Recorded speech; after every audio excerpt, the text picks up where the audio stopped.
ഹോ, എന്നാലും എൻ്റെ ആമി, നിനക്ക് ഇന്ന് തന്നെ ലീവ് എടുക്കാൻ തോന്നിയല്ലോ എന്ന് ആലോചിക്കുമ്പോഴാണ് എനിക്ക്. ആമിയെ ഒന്ന് നോക്കിക്കൊണ്ട് സ്വാതി പിന്നെയും തുടർന്നു. ഹരിദാസ് സാറിൻ്റെ ഒപ്പം ആ പെണ്ണ് കയറി വന്ന ഒരു വരവുണ്ടായിരുന്നു. കാണണമായിരുന്നു. സകല സ്റ്റാഫുകളുടെയും നോട്ടം അവൾക്ക് നേരെയായിരുന്നു. അത്രയ്ക്ക് ഭംഗിയായിരുന്നു അവള്. റെഡ് കളറിലുള്ള ഒരു ജോർജറ്റ് സാരിയായിരുന്നു ഇട്ടിരുന്നത്. ഒന്നാമതേ നല്ല വെളുത്ത നിറം. അതിൻ്റെ ഒപ്പം ആ കളർ സാരി കൂടി ആയപ്പോൾ എൻ്റെ ദൈവമേ, എന്നാ ചേലായിരുന്നു. സ്വാതി ഒന്ന് നിർത്തി ആമിയെ പിന്നെയും നോക്കി. ടെൻഷൻ അടിച്ച് രണ്ട് കൈയിലും ഫോൺ മാറ്റി മാറ്റി പിടിച്ച് അങ്ങോട്ടും ഇങ്ങോട്ടും നടക്കുകയായിരുന്നു ആമി അന്നേരം. ഇന്ന് ഓഫീസിലേക്ക് ഹരിദാസിൻ്റെ ഒപ്പം വേദിക വന്നിരുന്നു. ആ രംഗം അവൾക്ക് മുന്നിൽ വർണ്ണിച്ച് പറയുകയാണ് സ്വാതി. ശ്രുതിയുമുണ്ട് അവർക്കൊപ്പം. അവൾക്കാണെങ്കിൽ ഇതെല്ലാം കണ്ടിട്ട് ചിരി വരുന്നുണ്ട്. നീ എന്താ നിർത്തിക്കളഞ്ഞത്? ബാക്കി കൂടെ പറ. എന്നിട്ടെന്താ, ദാസാറും വേദികയും കയറി ചെല്ലുമ്പോൾ അവിടെ നിഖിൽ സാറും ദർശൻ സാറുമാണ് റൂമിലുണ്ടായിരുന്നത്. കുറച്ച് കഴിഞ്ഞപ്പോൾ നിഖിൽ സാർ ഇറങ്ങിപ്പോയി. അത് കഴിഞ്ഞപ്പോൾ ദാസൻ സാറും ഇറങ്ങിപ്പോയി. പിന്നെ അവർ രണ്ടുപേരും കൂടി 1.5 മണിക്കൂർ റൂമിലുണ്ടായിരുന്നു. അവർ എന്താ സംസാരിച്ചതെന്ന് ഞങ്ങൾക്കറിയില്ലല്ലോ. അത് കഴിഞ്ഞപ്പോൾ ദാസാറ് വന്ന് വേദികയെ വിളിച്ചോണ്ട് പോയി. എല്ലാം കേട്ട് ഒരു പരിഭ്രമത്തോടെ ആമി ചെയറിലേക്കിരുന്നു.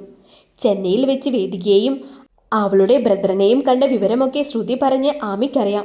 അതുപോലെ തന്നെ വേദികയ്ക്ക് ദർശനോട് എന്തോ ഒരു അട്രാക്ഷൻ തോന്നിയതായി ശ്രുതിക്ക് തോന്നിയതും അവൾ പറഞ്ഞിരുന്നു. എൻ്റെ ആമി, നീ ഇങ്ങനെ ടെൻഷൻ ആവാതെ. അവർ കുറച്ചു നാളത്തേക്കല്ലേ ഇങ്ങോട്ട് വന്നിരിക്കുന്നത്. അവരിവിടെ വന്ന ആവശ്യം കഴിയുമ്പോൾ അവരങ്ങ് പോകും, അത്രയുള്ളൂ. ഇനി ആ വേദികയ്ക്ക് ദർശൻ സാറിനോട് എന്തെങ്കിലും ഉണ്ടെന്ന് തന്നെ ഇരിക്കട്ടെ. സാറിന് തിരിച്ചൊന്നുമില്ലല്ലോ.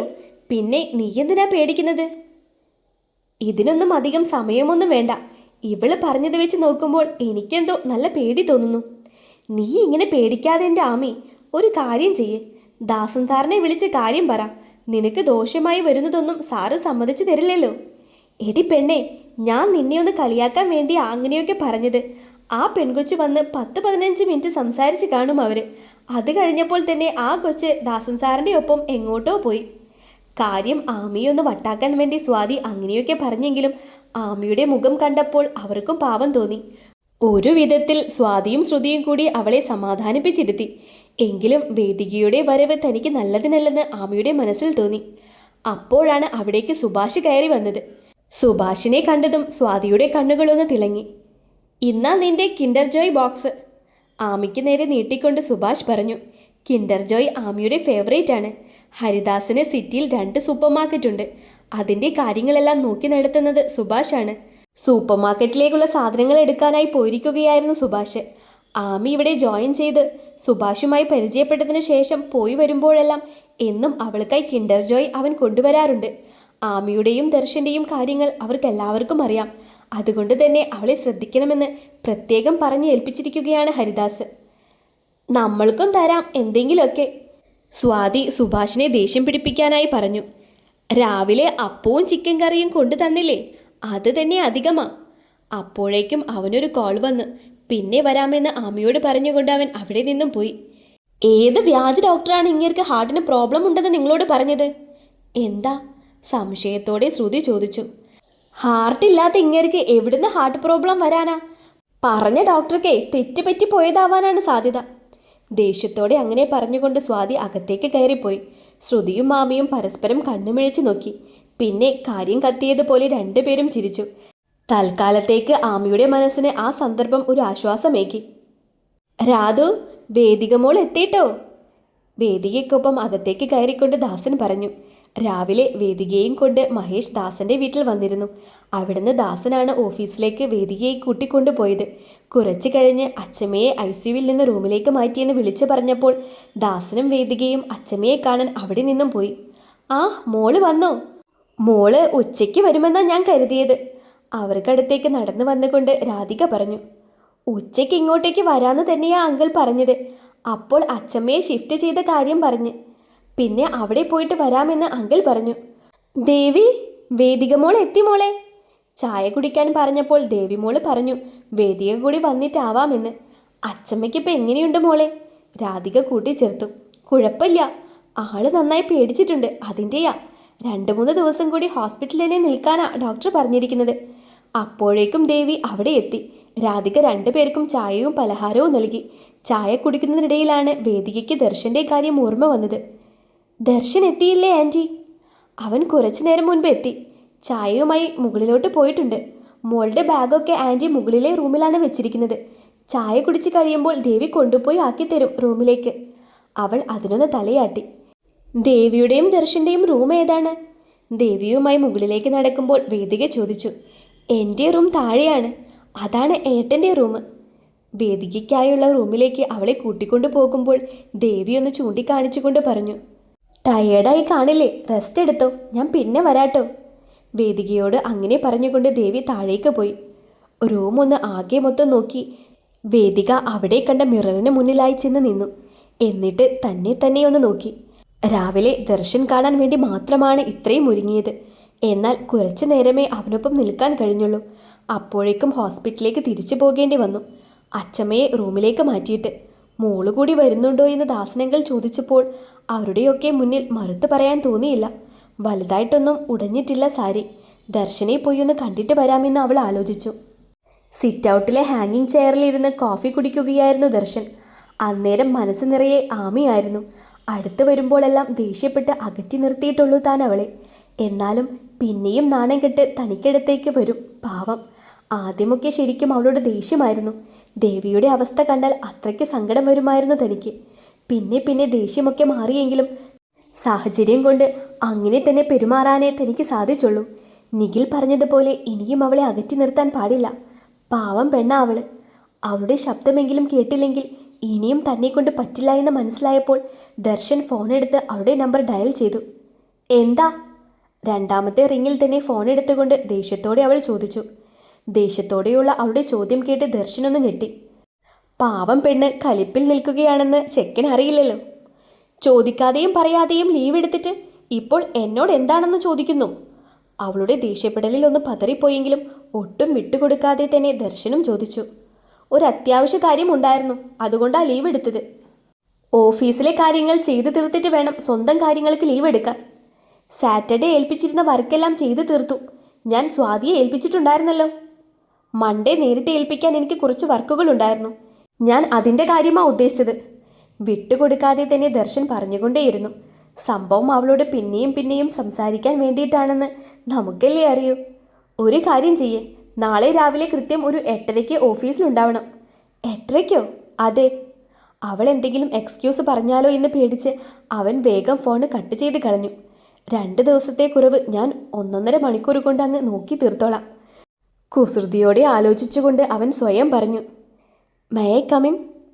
തൻ്റെ മുറിയുടെ വാതിൽക്കലായി ഒരു സ്ത്രീ ശബ്ദം കേട്ടപ്പോൾ ദർശൻ സിറ്റ് ഔട്ടിൽ നിന്നും അകത്തേക്ക് കയറി.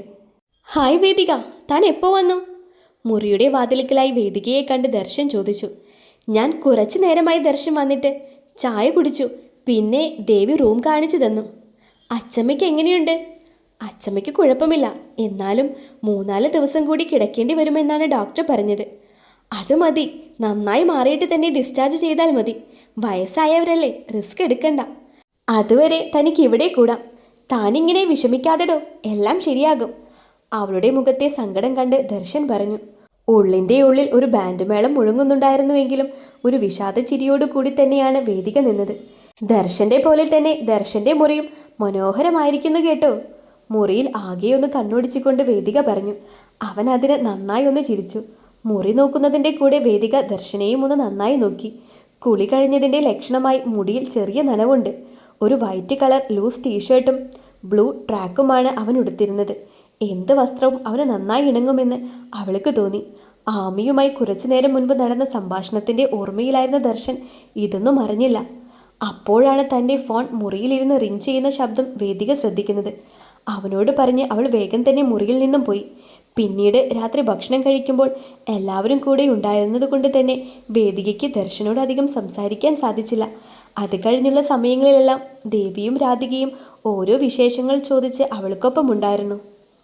ദർശനെയും വീട്ടുകാരെയും ഒന്ന് ഇംപ്രസ് ചെയ്യുവാനായി വേദിക രാവിലെ തന്നെ എഴുന്നേറ്റു. ഒന്ന് ഫ്രഷായി തിരിച്ചു വന്ന് തൻ്റെ ഫോണുമായി അവൾ താഴേക്കിറങ്ങി. അടുക്കളയിൽ രാധിക മറ്റാരോടോ ആയി സംസാരിക്കുന്ന ശബ്ദം കേട്ട് അവൾ അവിടേക്കാണ് ആദ്യം പോയത്. Good morning anti.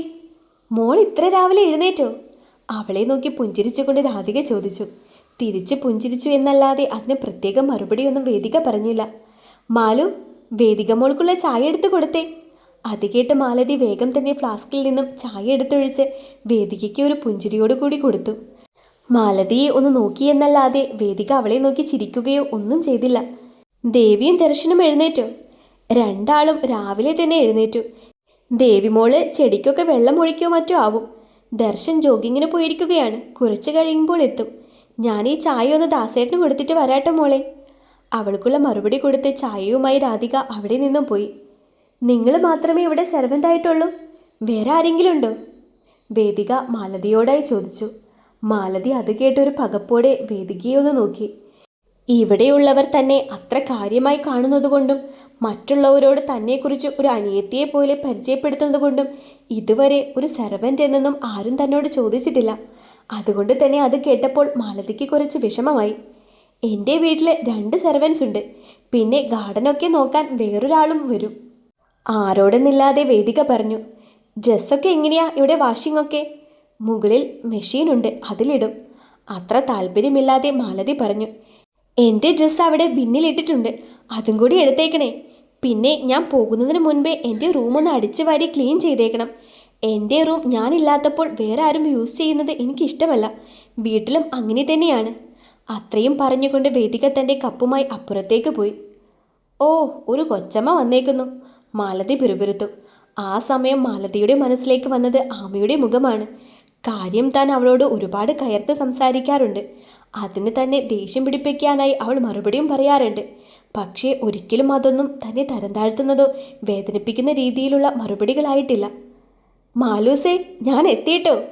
വേദികയെ നോക്കി ചിരിയോടെ ഒന്ന് വിഷ് ചെയ്തുകൊണ്ട് ദർശൻ മാലതിയെ വിളിച്ചു. ഇന്നെന്താ മോനെ നേരത്തെ?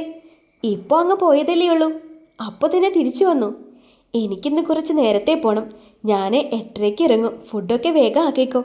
ഒന്ന് നേരത്തെ പറഞ്ഞൂടെ ചെക്ക, ഇവിടെയൊന്നും തുടങ്ങിയിട്ടില്ല, ദേഷ്യത്തോടെ മാലതി പറഞ്ഞു.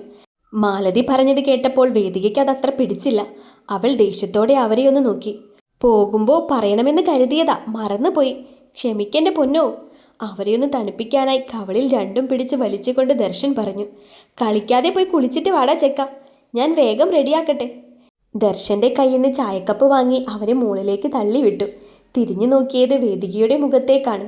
തനിക്ക് ഈ വീട്ടിലുള്ള അധികാരം അവൾ മനസ്സിലാക്കട്ടെ എന്ന് കരുതി മാലതി അവളെ ഒന്ന് നോക്കി. എന്നാൽ വേദിക ചായക്കപ്പ് ഡൈനിങ് ടേബിളിൽ വെച്ച് അവരെ ഒന്ന് ശ്രദ്ധിക്കാതെ മുകളിലേക്ക് തന്നെ കയറിപ്പോയി. ദർശൻ 8 മണിക്ക് ഇറങ്ങുമല്ലേ? അതെ, കുറച്ച് അർജൻറ്റ് വർക്കുണ്ട്. താൻ പേടിക്കണ്ട, സാവകാശം അച്ഛൻ്റെ ഒപ്പം റെഡിയായി വന്നാൽ മതി. അങ്കിളിന് എവിടെയോ പോകാനുള്ളത് കൊണ്ട് നമ്മളോട് ഒന്നിച്ച് ഓഫീസിൽ പോകണമെന്ന് ഇന്നലെ ഫുഡ് കഴിക്കാനിരുന്നപ്പോൾ പറഞ്ഞിരുന്നല്ലോ. അപ്പോഴാണ് ദർശനം ആ കാര്യം ഓർത്തത്. അത് പിന്നെ ഞാനെന്നാ വേഗം റെഡിയാവാൻ നോക്കട്ടെ. അവൻ പറയുന്നത് കേൾക്കാൻ നിൽക്കാതെ അവൾ വേഗം റെഡിയാവാനായി പോയി. ആമിയുമായി കുറച്ചു നേരം ഒറ്റയ്ക്ക് ചെലവഴിക്കണമെന്ന സന്തോഷത്തോടെ നിന്നിരുന്ന ദർശൻ്റെ ആവേശമെല്ലാം അതോടുകൂടി കെട്ടടങ്ങി. ദർശൻ റെഡിയായി ഭക്ഷണം കഴിച്ച് എഴുന്നേറ്റിട്ടും വേദിക വന്നിട്ടുണ്ടായിരുന്നില്ല. അപ്പോഴാണ് ദാസൻ പത്രവായനയൊക്കെ കഴിഞ്ഞ് അവിടേക്ക് വന്നത്. ഈ വേദികയ്ക്കും വിരയനും കമ്പനിയിൽ എന്താണിപ്പോൾ നമ്മൾ പറഞ്ഞു കൊടുക്കേണ്ടത്? സംശയത്തോടെ ദർശൻ ചോദിച്ചു. ഞാനും അതിനെപ്പറ്റി മഹിയോട് ചോദിച്ചിരുന്നു. അവൻ പറഞ്ഞത് ഇത്രയും നാളും ഫ്രണ്ട്സിൻ്റെയും ഒപ്പം അടിച്ചു പൊളിച്ച് ജീവിച്ചതല്ലേ, ബിസിനസ്സിനെ കുറിച്ചൊന്നും മക്കൾക്ക് ഒന്നും അറിയില്ല. അതുകൊണ്ട് നിന്റെ ഒപ്പം കുറച്ചുനാൾ നിന്ന് എങ്ങനെയൊക്കെയാണ് കാര്യങ്ങളൊന്ന് പഠിക്കട്ടെ എന്നാണ് അവൻ പറഞ്ഞത്. തൽക്കാലം നിന്റെ ക്യാബിനിൽ അവരും ഇരിക്കട്ടെ. എന്നാൽ പിന്നെ സ്വാതിയുടെയൊക്കെ ഒപ്പം അവരെ ഇരുത്താം. അതാവുമ്പോൾ സ്വാതി എല്ലാ കാര്യങ്ങളും അവർക്ക് നന്നായി പറഞ്ഞു കൊടുത്തോളും. തൻ്റെ ഒപ്പം ഇരുത്തിയാൽ ശരിയാവില്ല എന്നറിയാവുന്നതുകൊണ്ട് ദർശൻ പെട്ടെന്ന് പറഞ്ഞു. എന്നാൽ പിന്നെ അങ്ങനെ ആവട്ടെ. അപ്പോഴേക്കും വേദികയും റെഡിയായി വന്നു. അവൾ ഭക്ഷണം കഴിച്ച് എഴുന്നേറ്റ് അവർ വേഗം തന്നെ പോയി. ദർശൻ പറഞ്ഞിരുന്നത് കൊണ്ട് കൃത്യം 8:30 തന്നെ ആമി ഓഫീസിൽ എത്തിയതാണ്. എന്നാൽ 8:45 കഴിഞ്ഞിട്ടും ദർശനെ കാണാതായപ്പോൾ അവൾക്കാകെ ദേഷ്യമായി. അപ്പോഴാണ് അവിടേക്ക് ദർശനും വേദികയും ഒന്നിച്ച് നടന്നു വന്നത്. ഒന്നിച്ച് വരുന്ന ദർശനെയും വേദികയെയും ദേഷ്യത്തോടെ ആമി നോക്കി നിന്നു.